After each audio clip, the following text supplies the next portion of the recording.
I'll go ahead and get started. Welcome. I'm Deborah Wright from PneuMatrix and representing the Designing for the New Norm grant webinar series. We're glad to have you here. We are turning the corner. We have only 2 more after this, and we've had a really good time with a whole lot of different emerging models of sustainability for churches that have part-time ministries or that are adjusting and transforming, trying to figure out what models are going to carry them forward. I'd like to open with prayer, and then I'll introduce our 2 panelists for today. So let's pray. God of care, God of comfort, God of imagination, we give thanks for the ways in which you bring us into new arenas of what's possible with us, to recognize the ways of the Holy Spirit in our midst.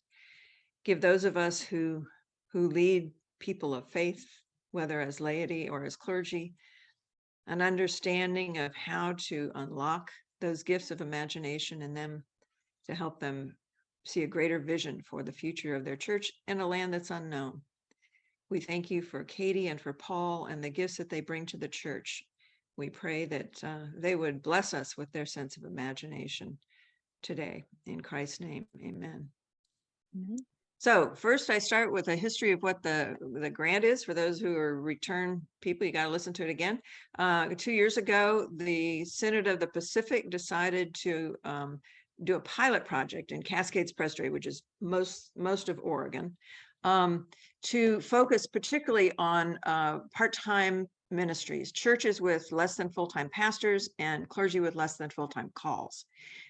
We felt that it was an area that was a growing marketplace and one where we needed special focus.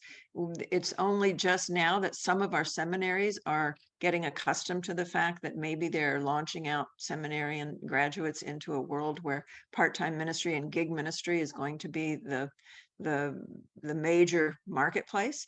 And we've heard from most seminaries saying that the majority of their MDiv students are not planning to head towards parish ministry even. So it's going to be a new day with a new design to things. Anyway, after the pilot, we then applied for a national transformational congregation grant from Louisville and got a 2-year grant for that. And the first phase after the pilot was to spend it entirely with the presbyteries within the Synod of the Pacific. Teaching, learning, listening, doing a lot of things, tweaking what we'd learned from the pilot program around that, and then to work individually with some of those congregations on their own plans. And then we had promised that, this really needs to come to a national level. And so hence the series has been born. The original design was to have an offering of ongoing cohorts about the emerging models.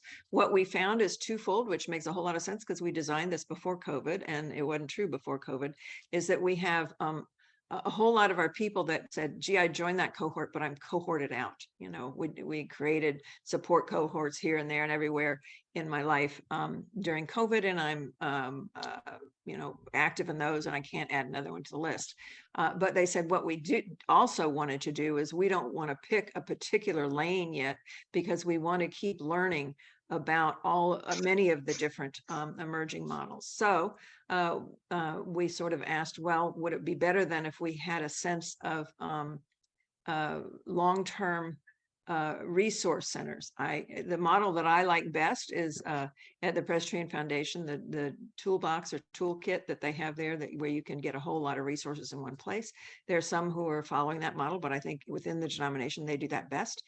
So we're working on archiving resources, both stories of people and resources of referring to people who can help in this, in each of the models, and books and learning tools and templates, et cetera, et cetera. I want to welcome our 2 people who are sharing with us. We have billed them not as experts, but as peer practitioners, which is a term I like. Katie Stenta is the pastor of the New Covenant Presbyterian Church in Albany, New York. She's a graduate of Princeton Seminary. She has a husband and 3 young boys. When I first met her, I was exhausted by that. And when I first met her was a Sunday in a presbytery meeting where she was preaching, and her middle child, I'm pretty sure it was your middle child, was having a rough day. And so she started the sermon for the whole presbytery by saying, Ash is having a tough day. He's just going to stand here and hold my hand while I preach. And I thought, I would not have had the presence of mind to pull that off when I was your age. And I was very struck by that.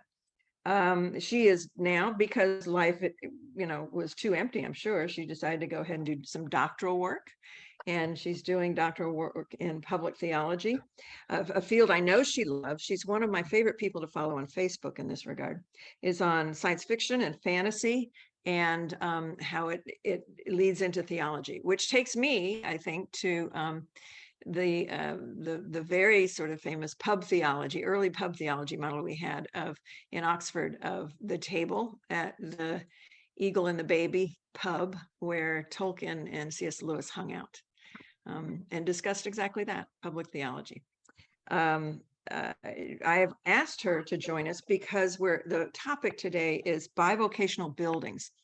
And excuse me, what that says to me is that if we're in an era where we're asking clergy to be bivocational, why not look at the buildings, at the campuses of our churches, and see if we can make them bivocational in a way that sustains both the financial model of ministry for people in part-time work in a better way, but also offers a more seamless avenue towards inviting those who are unchurched into our campus to see and be a part of that as a sort of church worshiping community and community center for services in the community. And Katie's got a great story to share about that. Paul Greer may be known to some of you. If you haven't tapped him for his resources at the foundation, you should have probably at some time in your life. He is the senior vice president of the Presbyterian Foundation and the genius behind Project Regeneration. Project Regeneration is geared to answer so many questions that I have people asking me. It was like, well, if I only knew this, or if I only knew how to find out. I said, so you haven't tried the foundation for that one yet? And he's going to share with us the breadth of opportunity, especially related to buildings and services that the foundation has to offer. By the way, free of charge. It's all part of the ministry of the foundation and our denomination. So with that, I'm asking each one of them, and I'll start with Katie, to share their story of what brought them to my table here for about 12 to 15 minutes. And then we'll go into Paul. During this time, feel free to put any questions that you have or whatever you want addressed at some point of either one of them. Type it in the chat and enter it in there. My partner in crime is, oh, he must be on page 2. Oh, there he is, Jim Kitchens. He doesn't have his face. I mean, he doesn't have a real face with us yet because he's focusing on being my tech guy today. There he is. And my tech guy today is going to make sure I don't leave anybody sitting in a waiting room trying to get in for too long, because I'm terrible about that. And then also to begin to field the questions when we get to that point. I'll have a couple of questions for each of them after they share their story. But Katie, I invite you to go ahead. All right. I am the pastor of a really tiny church. We have about 30 members. Now we've stayed at about 30 members throughout the whole 12 years I've been the pastor there, which if you know anything, that means we've been growing, right? Because people move. We've lost some of our saints and saints over the years, but we've been doing really well. We also have 30 friends of the church. So we have about as many friends of the church as we have formal members of the church. So I count that a big success. Most of those friends of the church has come since I've started my ministry there. And that has come through our community engagement over the time. And when I started, I said, what is wrong with our church? And they said, no one knows who we are or what we do. And I said, well, what are we known for? And they said, we're the AA church. We had 12 or 15 AAs meeting in our building at the time, which is a great ministry. And we talked about well, what do we want to know and what's going on? And our building's not too old. It's like a 1960s building, and we had a lot of space that was not used. And we started talking about theology of space. What is the theology of space? If this room's being used for 1 to 2 hours a week, What does that mean? How important is that to us that it's only if it's only being used that often, and how do we think about that, and what could we do, and how could we be part of the neighborhood, and could we share? Sharing is really hard work. It's some of the hardest ministries to do, but it's also very Christian to share. So we really talked about that, and eventually we came up with the ministry of a farmers market. And so we decided to open a farmers market. We started with 4 farmers. And we did some kind of launch off stuff before that. We had like a shred it thing, and we had like a clothing exchange, some kind of precursor kind of events. We weren't thinking those as precursor events. God paved them as precursor events. Does that make sense what I'm saying? Mm-hmm. We were doing some warm up events, and they happened to fall in the right way. We had 75 people come to our grand opening. Now you can imagine with a church of 30 people, 75 people coming to a grand opening that's a lot of people for 4 farmers. And then we started really trying to be like, well, if we shared our building, how would we do it? And we're like, well, we can't babysit people. We can't watch them, and we can't do it. And we said, well, what if we did a thing of trust where we asked people to clean up after each other, ask them after themselves. We ask people to open and close the building and lock up after each other. We're like, we're in Albany. We're actually in a city. We're not downtown, so it's not dangerous feeling. But we're not a rural church, right? Where it feels like it's in the middle of nowhere. So it would be pretty significantly community building. To say we're building trust, and you have to clean up, and you're not leaving it for us. We're not landlording you. You're gonna be leaving it for the next person, not leaving it for us. And they said, we don't know how much to charge people. Okay, well, what if we ask people to propose what they should charge us, what they should pay us based on how many people are here and stuff. And then if it feels really, really cheap or really wrong, then we'll come back and say, okay, that feels not fair. But what if we trusted that people know kind of what they can afford, and we work on that. And then if they grow, we can come back and say, hey, you kind of grew. maybe you could afford to pay us more. So that's what we've been doing. When I came, they said we have 3 or 4 years of money left. And I said, that sounds great. Let's try it. This was during their session. I moved up to Albany. That was 12 years ago. We've been through COVID. We have 3 or 4 years of money left after the recession. Our farmers market sees 300 to 500 people a week over the summer. And we have 15 to 20 vendors. I mean, we're small. We can't fit much more than, we top out at 25, right? A really good summer, we can't fit more than 25. So some summers we actually do have 25 vendors. That was actually during COVID. We had 25 vendors because no one was doing nothing else. And everyone wanted to come to the farmers market. So that summer was a boom year for us. And the farmers market's a great planter for us. People rent for us because they do that. We run a little nursery school. They come to our nursery school because they come to the farmers market. We actually don't make a lot of money on the farmers market. It's more of our ministry. They come to church because they come to the farmers market.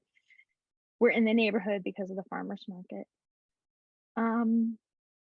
So yeah, it's like been this big boom. People do leave messes. We do have to be kind to one another. We do have to remind each other of the rules. We do have to be Christian to one another. Sharing space is the most Christian thing. Building trust is the most Christian thing that you have to do. We're also known in the churches as the neighborhood church. Our motto is, won't you be our neighbor? Definitely stolen straight from Mr. Rogers. And people are definitely like, that's my church up the road, because they come and they rent us for their baby shower, or they come for their nursery school, or they come for their food. And they think of us as their church. Even if they don't come on Sundays, and it's very transformative and it's very good ministry, and we're still open and we're still running, and we have all these friends of the church who come and do these things with us. And I think we're open because God wants us to do ministry, and we'll keep being the church until we run out of steam. And if it ever feels like we're taking care of the building just to take care of the building, not to take care of our neighbors and ourselves, I'll say, okay, well, we had 12 good years of being in the neighborhood and being church, which is way better than, what it looked like before. So it has been a really big blessing. It's definitely been doing ministry with people. Oh, and I should just name some of the people we partner with. We have a Pakistani ministry. There are almost as many Presbyterian Pakistanis as Koreans, which most Presbyterians don't know. Go research that, please. I don't know why we don't know that. We should all know that. We have Buddhists who meet with us meet in our building on Tuesday nights. We have an apostolic Micronesian congregation. That's one of those islands that disappeared during the tsunami off Guam. It doesn't exist anymore. They meet in our building. We have an African American, Holy Spirit kind of congregation that meets in the afternoon. And we have a UCC church that meets at the same time. We used to have rebel Catholics who ordained women. They were awesome. They outgrew us recently, but they ordained women and married priests, and they used to meet with us too.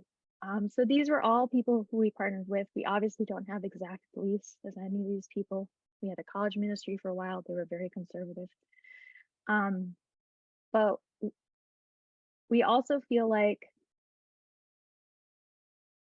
if the church is full, God can work with that. And I don't know how God's doing all the things, but I feel like God can do ministry, and we can do our best faith effort to partner with community and be in community. So that's the work we're doing.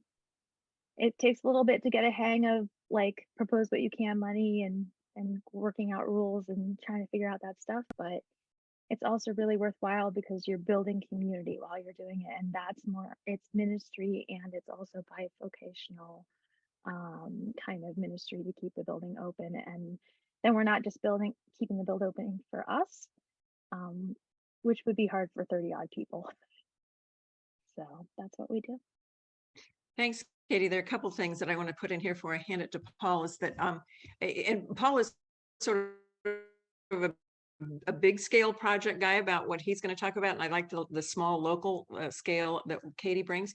I can remember when I met Katie, that she sort of said, well, when they called me, they sort of said, here's how much money we have, and let's just go for it. We're putting all the chips in on you, and let's just go until it burns out. And what Katie's response was, well, no, let's check in with each other like every 6 months or whatever and see how we're doing. And that 2 or 3 years worth has turned into 12 years, has turned into 30 people turning over through attrition and death, to new people to 30. And the other thing that I especially like too is that there's a notion of, I run into a lot of small churches that are focused on allowing people to use their church because they need the income, so they are doing a tenant landlord approach to uses of their church because they need to pad their operating budget in certain ways. And I thought Katie's church took a very different, and Katie herself and her leadership took a very different approach than that. Is sort of like, what if we are a community asset? What will come to us? I'll have some more questions for you in a little bit, but now let me hand it over to Paul. Before you hand it over to Paul, Deborah, could I just add, Art was asking, what constitutes a friend of the church? Yeah, so you can open any categories of membership, obviously, with the new, form of government. And so what we have is we have members, and then we have friends of the church, which are people who are not necessarily members but attend. So there are people who haven't necessarily joined or who give money or come to all of our events, and so we have them on all our lists. So they might be spouses, or they might be people who attend, or people who are disaffected and aren't sure how they feel about God but still come to all our things. So we have like 30 odd people who are in this category for us. So it's, like I said, it's almost double, and it's a funny category, but in some ways it clears the way when people are like, what does it mean to be a member, right? Like I don't know. like your Catholic people, right? Who are like, I don't really know if I want to be a member and I don't know what it means. And if you can convince them to be a member, that's awesome. But if you're Yeah. never ever going to convince them to be a member, it's nice to have a friends of the church category to, you know, keep all those people on board. We're very transparent. All our meetings are open, like our congregational meetings are open. Everyone knows what our financial situation is. There's no secrets. I mean, everyone knows. So, you know, when we have a meeting, we're like, hey, we're having a meeting. Here, you want a piece of paper? You're a friend of the church. Have a piece of paper. I mean, like, we tell everyone.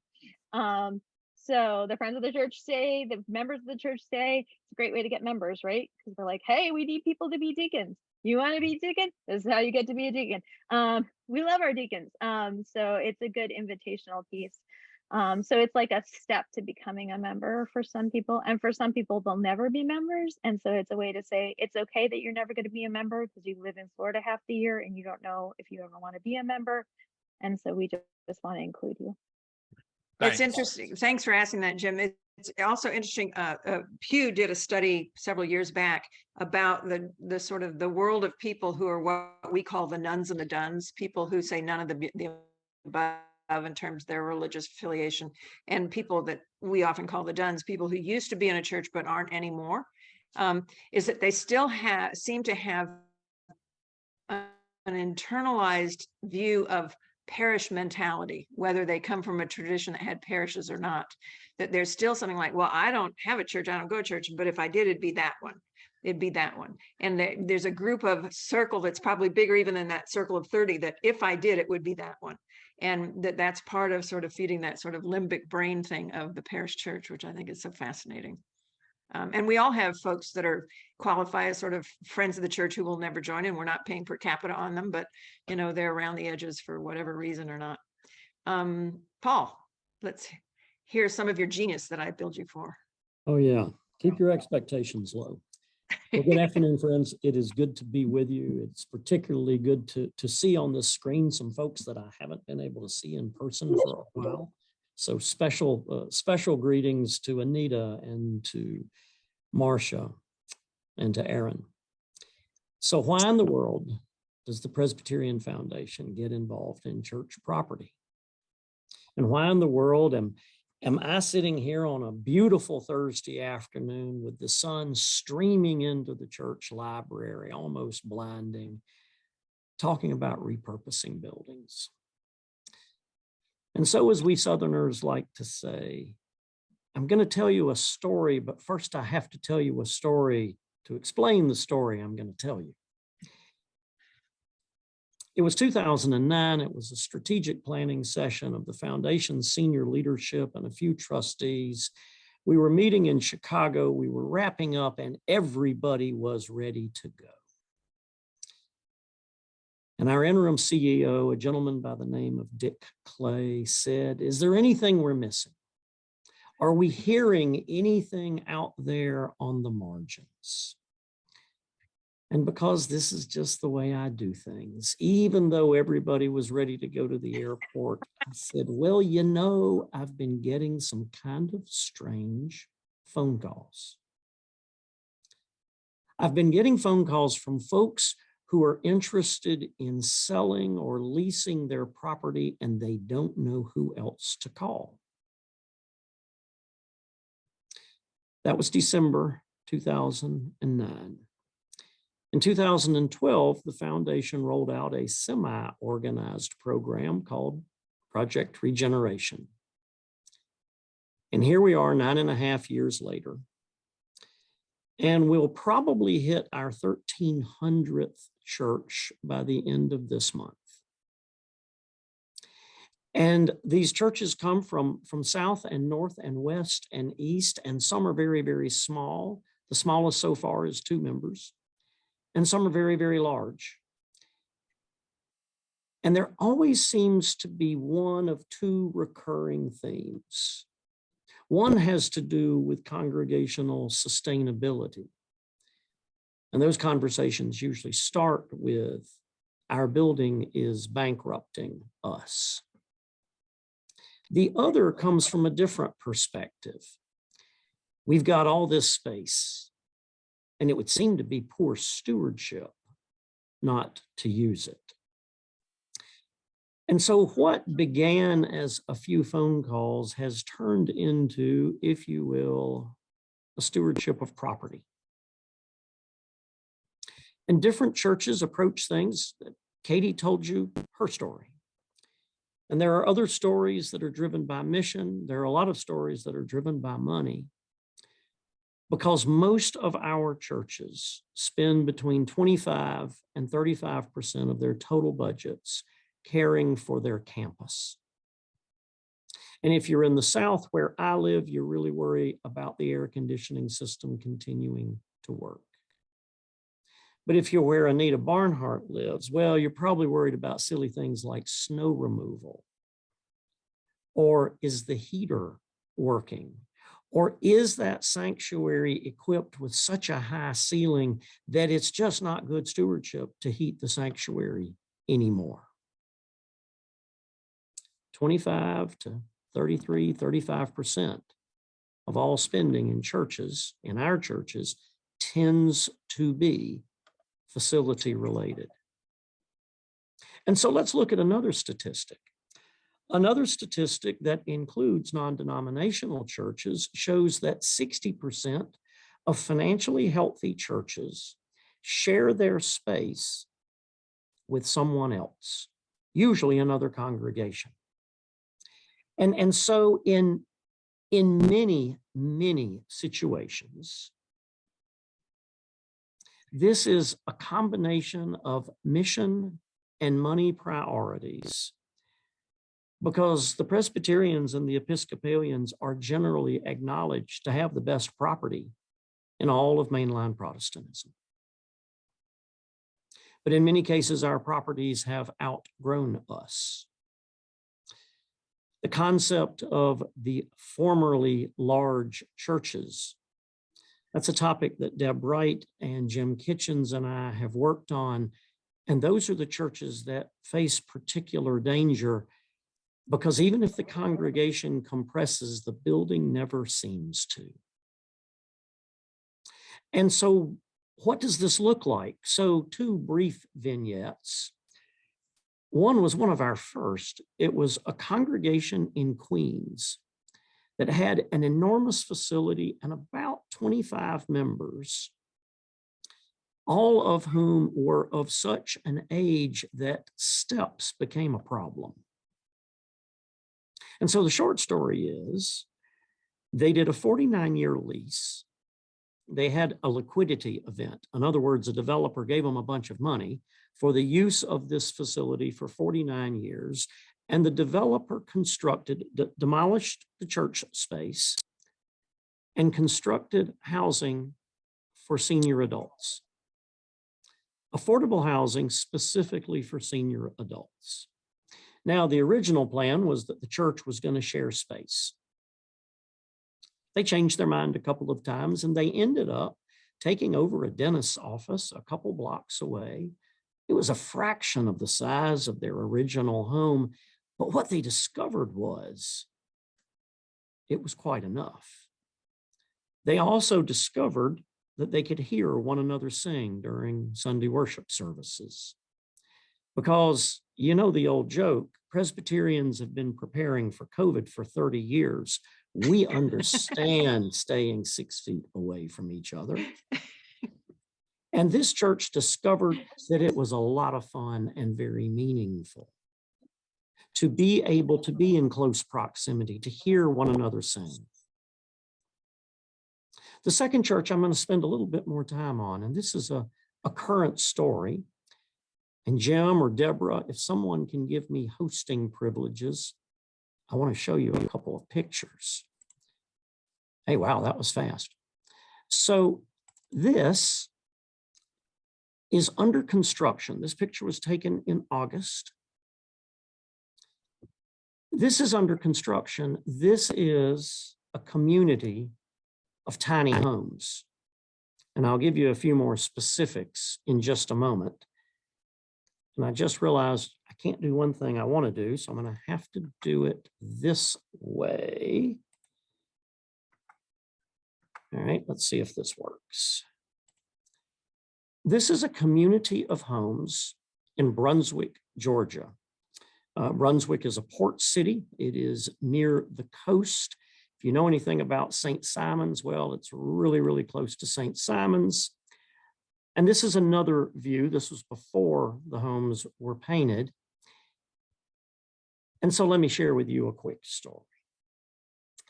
The Altama Presbyterian Church, named after the Altama River, named after the Native American tribe, in 2017 counted 60 members and average worship attendance of 40 people. They had had some problems: pastoral turnover, embezzlement, not a lot of money. They loved their new pastor. Their new pastor had serious health issues. And they had a one-story, 11,000 square foot building that was built in the 1970s. It was located on a 4-lane street in a commercial corridor, and it had its own turn lane. And yes, Paul gets excited about churches that have their own turn lane out front. It was a beautiful piece of real estate, great road visibility, completely flat, 4.2 acres. Appraised value, $2.9 million.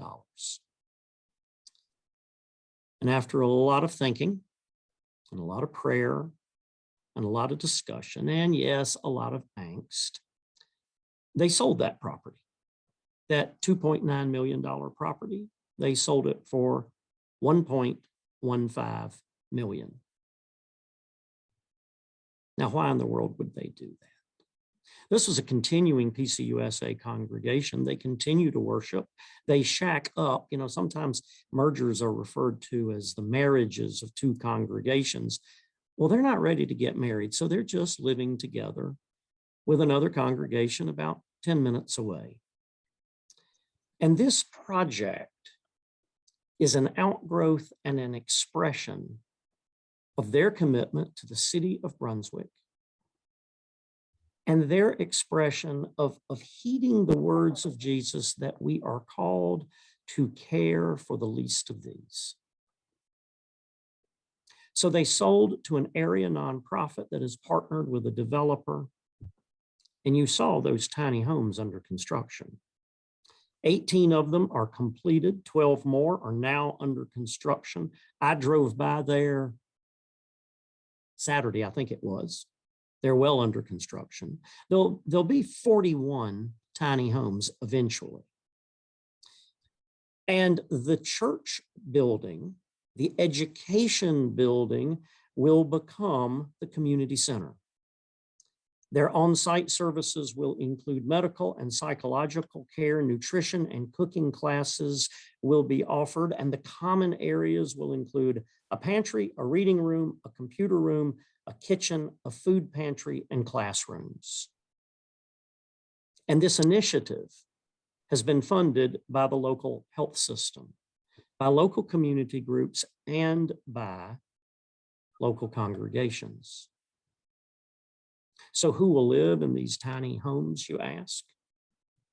Adults with developmental disabilities and delays who are able to live independently in a supportive housing context.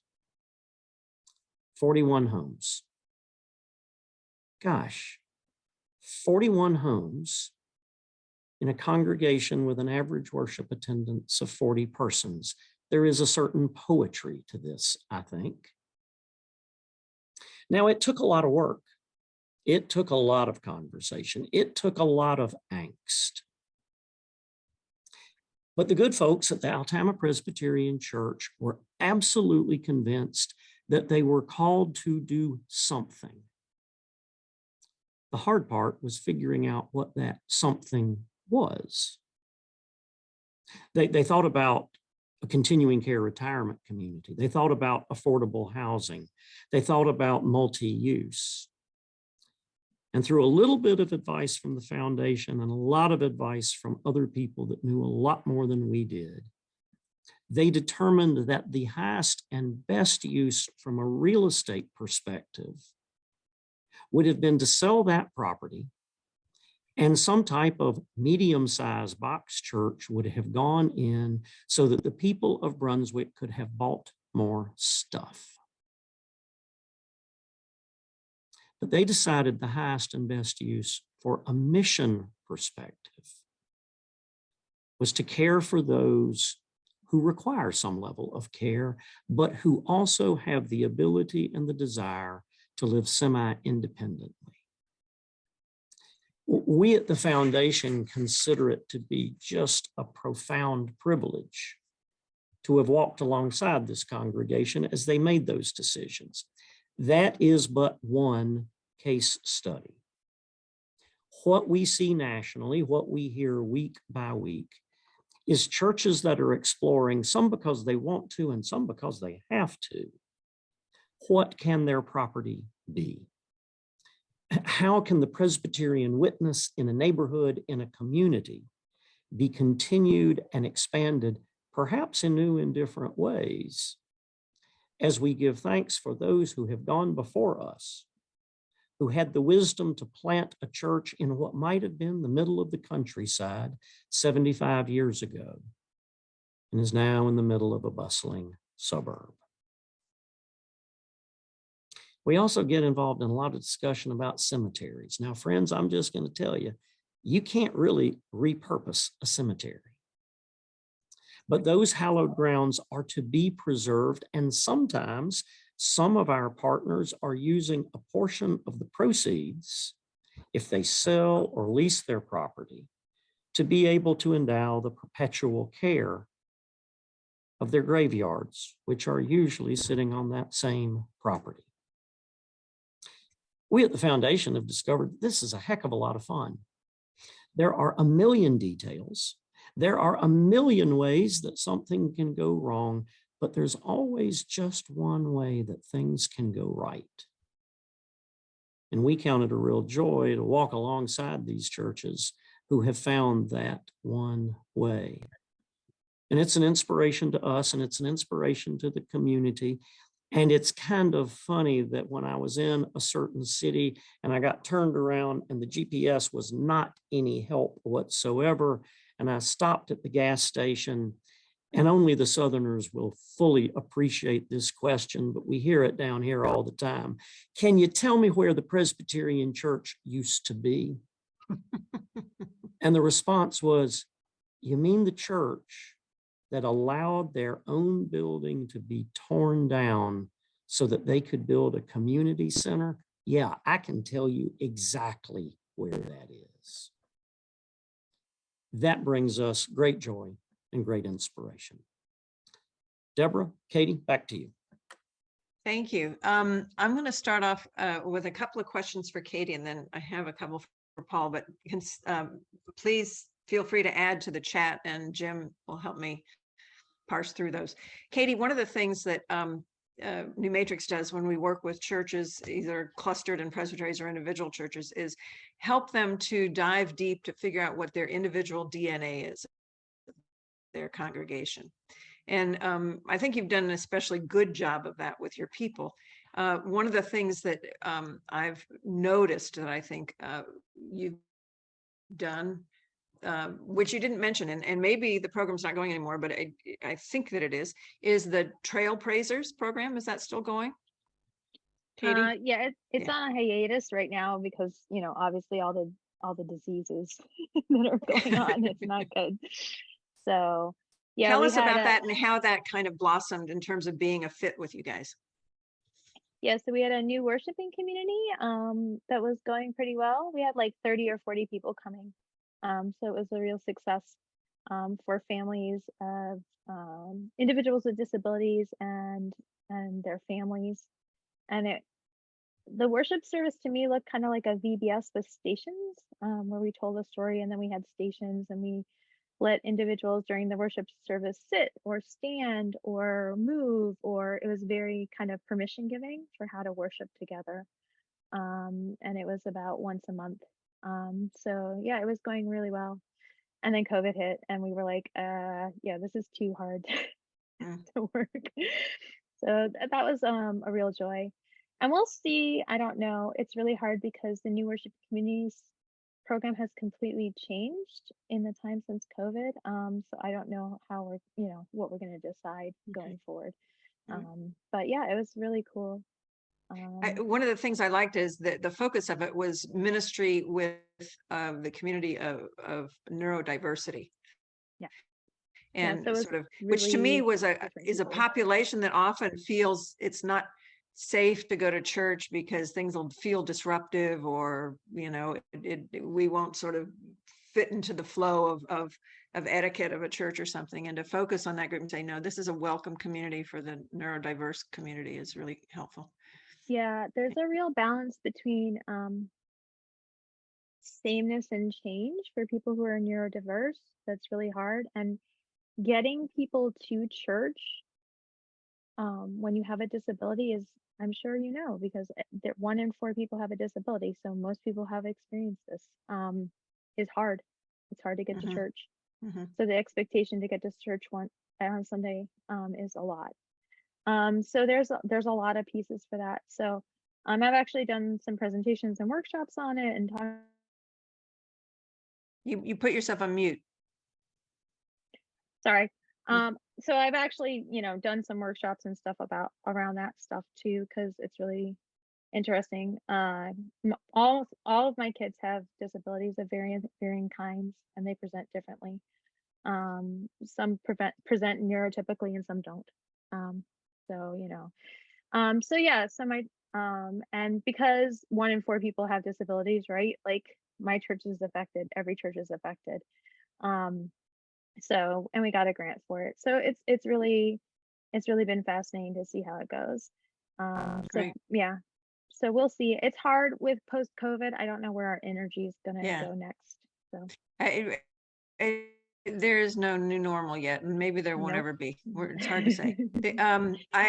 Some of the other examples of churches diving deep into their DNA. We worked with a church in Alabama that used to be a rural church, and now because of the growth of Birmingham, it's now sort of a suburban church. And trust me, the rural people don't like when that happens very much. But they became they fit a need that the town had that they never had before, which is the mayor sort of said to him one day, well, apparently when you're a suburb, you have to have a dog park. You can't just have the dogs roaming all over the farms and everything. And they looked in their back acreage and said, oh, we already have a fence up. We could be the town dog park. And then they opened up their church to being a church where you could bring your dog. And it turns out you tell people you can bring your dog to church, you come. And so it like doubled their attendance on that. I love that one. A church in southern Massachusetts that was historically Black, and that recognized after a while that they are very near a prison that's in that part of Massachusetts, and that in their own membership makeup, they had everything from parole officers to public defenders to judges to a whole sort of spectrum of incarceration were members of their church. And they said, well, let's just do a sort of put together a program for using this campus on reintegrating yourself when you're let out of prison. And so they've developed the whole thing to that. It's a church you may have seen in the news a year or so ago. It was during COVID. An arson struck the church, Martin Luther King Church in southern Massachusetts, and it was, they were doing some really very good justice work there. But the notion of it, of saying, here's our building. I told one church that, and when I said, what are you best at in this church? And they said, we're best at praying, but we're not very good at having imagination for our building and stuff like that. It's just, it's hard for us. And I said, easy, go 2 by 2, sit in each room of your church and pray for an hour in that room, and see what comes to you. And they did. And it lit them up in terms of something they knew they were good at, where they didn't feel confident in another area of seeing how do you blend a building and spiritual gifts together to see what to do. Paul, I have a question for you. How do people know when it's time to call Paul? Well, it always seems to be later than I wish it was. So usually they either hear from their presbytery leaders or they've run out of other options. Usually the questions we get, well, for the first 5 years, 99.9% of the questions that we got were about finances. now we get a lot more questions of, hey, we know that you worked with First Presbyterian Church of Elmwood, and that's not our story. We have a different story, but who can you point us to? Some of the markers are if the church facility itself is falling into disrepair, if there's year after year of operating deficit, and the church leaders hear themselves saying, if only we didn't have this great big building. And sometimes, frankly, it is the crisis of a boiler that blows up, or it might be, in one case, it was the replacement of the roof. And the roof replacement was going to cost more than an entire year of income in that church. We are working with a church in Florida that was affected by the most recent hurricane, Hurricane Ian. Property and liability insurance, particularly in Florida, has become, in many cases, prohibitively expensive. And we're aware of churches that are only able to purchase insurance for 1/4 or 1/3 of the value of their properties. Those types of things seem to get people moving. And that's usually when they make a phone call, either to their regional representative at the foundation or to me. I've particularly on the East Coast, I've been talking about this for a long time, and folks figure, well, he'll know who I really should call. Paul, you had, and I don't remember the name of the series. I remember when you rolled them out, a series of, I think they were videos. Olanda and Robert Hay did them and stuff. They were sort of blocks about different things. And are those things that are archived for folks to sort of send them to get the juices flowing in certain areas to know sort of how to think in terms that you guys offer help for? Yes, that was part of the Lilly grant. We did those about 5 years ago. If you go to the Presbyterian Foundation website, and I think if you go to the toolbox and look for financial literacy, you'll find those videos. And in fact, beginning in January, we are going to be refreshing those videos. The filming schedule is already out, and we'll be adding some new topics.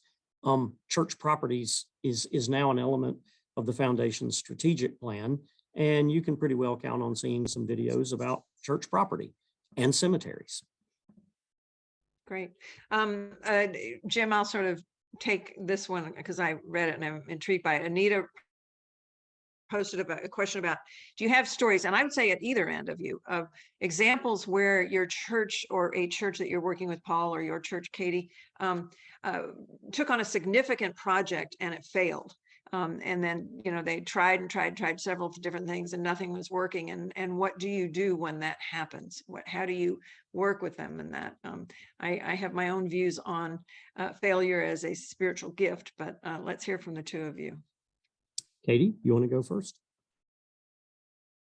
I think that it's really hard because people can get dispirited really easily. And I put in a book called The Failure of Nerve book. I think that's a really helpful one, because I think we get really bogged down by the things that we think don't work, but actually are working more than we think we are. So all these little events that we had before the opening of the farmers market, we were like, well, only 10 people came to that. Only 20 people came to that. Only 30 people came to that. But then when we had the grand opening of the farmers market and 75 people came, it was basically all the people who came to the little events came to the farmers market. Yeah. And if we didn't have all those little events, our grand opening wouldn't have been a success. But all the little events that we discounted led to the success of the farmers market. So I think God is like increasing our plantings all the time. Also, because I have the advantage of have been at a church for 12 years, people are like, oh yeah, I came to your thing 5 years ago and now I'm here. And you're like, oh, okay. Now I can see the fruition of that seed that I planted 5 years ago. But right, people don't want to wait 5 years. So it's really, really hard because God is in the long game and humans don't like to hear that. Amen. Well, and we have an early church history of the story in the early parts of Exodus, where after the Israelites had been released from slavery in Egypt, they started what I very bluntly say, bitching and moaning at Moses and Aaron and saying, can we please go back to Egypt? We'd rather be in slavery than wandering around in this not knowingness, the unknown. There's some Myers-Briggs and Enneagram types that can live with that, and there are others that really can't. But that it's fun to sort of go back in that passage and realize time-wise, from our perspective, they were wandering for 40 years. From our perspective of going back and reading the verse, it was 6 weeks out that they were at that stage of, I'm fed up, I want to go be a slave again. And that notion of saying, no, this experiment didn't work, let's go back. What we do know is that there's really no going back. I mean, so many of our churches have that either spoken or unspoken desire to be in the church of whatever their peak decade was. You know, if it's the post-World War II boom period, or I have some churches that really blossomed in the 80s or something, and say, I want that back. And that's their view of what they want in the future. They don't name it necessarily, but it matches a peak decade. Paul, when you've worked with groups that are wanting to maybe try something really big and you don't know if they have the capacity to do it, clearly partnership is part of what gets you there, but do you have others where they have to learn from the failures?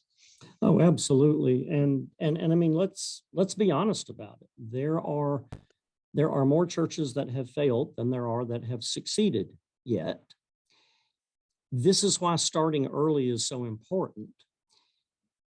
A good development or redevelopment, programmatic or otherwise, is going to take 3 years to take hold. If you've only got enough cash to last you 18 months, you're going to have a tough road in front of you. The other thing that I would say, so we get these phone calls, and Katie calls and says, well, we tried the farmer's market and gosh, it didn't work. And I'll usually ask the same question. I'll say, how did you know? How do you know it didn't work? Maybe it worked just the way it was supposed to. Because when we work with churches, we try to encourage them to define what it is that they're trying to accomplish. South Presbyterian Church in Rochester, New York is one of the most creative reinventions that I've ever seen. Those people drive me crazy because they're doing things that I can't get my arms around, but they've thought through it. And so, for example, so I'm a finance guy. I like metrics. I am pretty sure that Deborah Faye Swift at South Presbyterian Church did not take a class in metrics when she was a music major, by the way. But what Deb and that congregation has been able to do they've defined metrics that an old finance guy like me would never have imagined in a million years.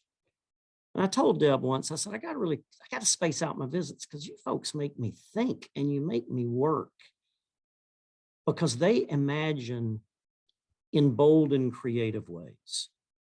So setting the expectations, defining what you think success might look like is critically important.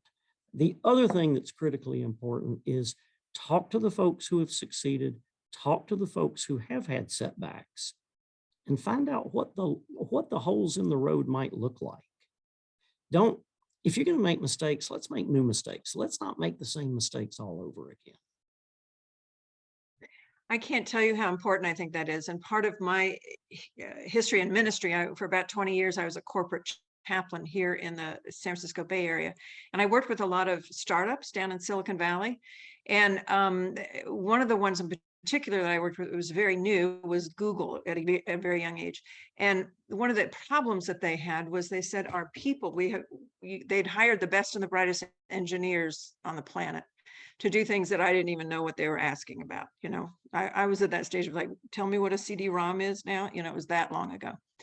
And what we found out when I was working with those folks was, say, the engineers that you have spent their entire life hiding every mistake they ever made. They hide it from their resume. They hide it from their transcript. They hide it in their experimentation stuff. That's not conducive to good innovation. And so they had to learn to build a culture where the risk muscle was stronger, and that there was a safe way to fail.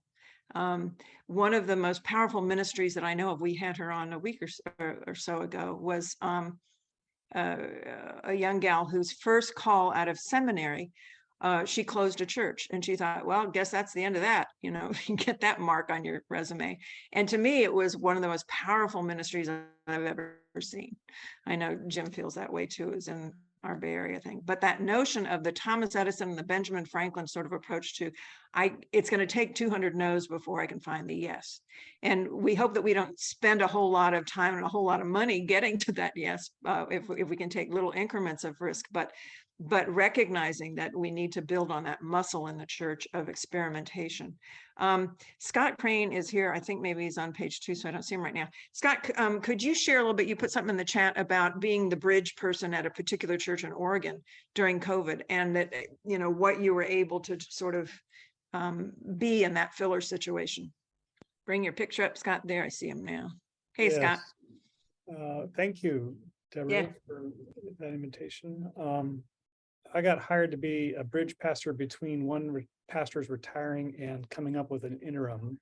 There was some work the church had to do to find that place, but this particular church, Mount Tabor Presbyterian Church in Portland, had also had a thriving and vibrant alternative expression of church. And I believe at one point they even were an actual 1001 new worshiping community. This is the Tabor Space Community Center. And it is still in operation today, although it has had several kind of changes through the time that it's been in existence. I was their bridge during COVID when everything was shut down, including all of the staff being let go of Tabor Space. So I sat there and I said, what the heck are you going to do next at my 20 hours a week with you as you try to figure out what you want to do with an interim? And so we went through some of those processes. I learned a lot about the Tabor Space that was, the Tabor Space that might be, but not what was going to happen right then, other than get us through this time.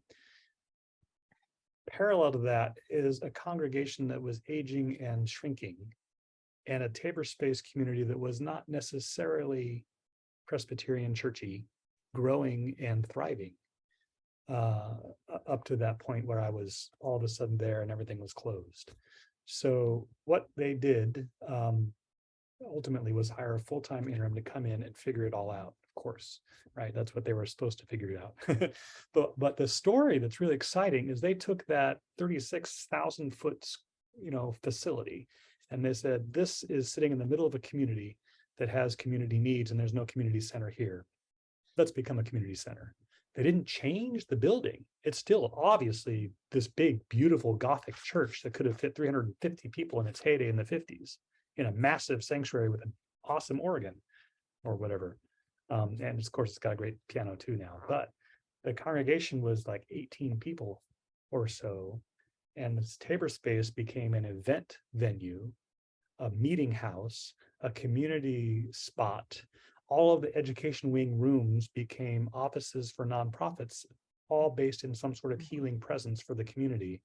Music, therapies, even a Jewish fellow that came in, rented space as his own nonprofit to do some of the more spiritual journeying of his path. And for folks, counseling, all those types of things fit into this whole perspective of what are we going to do that's new and different that can serve this community that we're sitting in. And that's what they're doing now. They're trying to reopen Tabor Space. They have a coffee shop in the old chapel, which was off the side of the sanctuary. And so that has fed the community too. There's 2 preschools that meet in the basement, one on each side of the education wing. So that's rental space that's ongoing. So it's a very different way of looking at what is this physical space and how can we be a ministry, whether we call it church or not. Yeah, thank you, Scott. And that notion of being both worshiping community and community center is something that is really possible in a lot of places, and really serves community well in a lot of spaces. I will close with the fact that I think that one of the gifts of COVID is that for years, Jim Kitchens and I in PneuMatrix would ask churches saying, who would you be without your buildings? And you'd get these sort of stuttered answers of people like, okay, you're those nuts from California, you don't understand. COVID gave us that blessing. That's one of those lemonade things, is that we were all out of our buildings and we were still church, and we found out how it worked. And so then returning to buildings means that we're not returning to church, we're returning to the building that encompasses who we are as church, and that's the call that we're on. I thank Katie and Paul for stirring it up with us and getting our juices flowing on ideas for ourselves. And Paul, I'm guessing you'll get some people reaching out to you about, and Katie too. And I wanted to say too, Marcia, you mentioned Deb Swift's book, The Church Has Left the Building. It's a great book.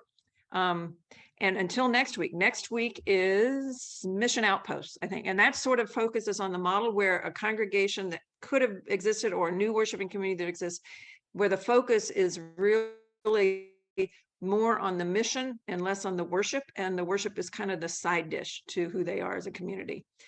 So we will welcome you back in a week, same time, same place. Thanks for coming, everybody. Bye-bye.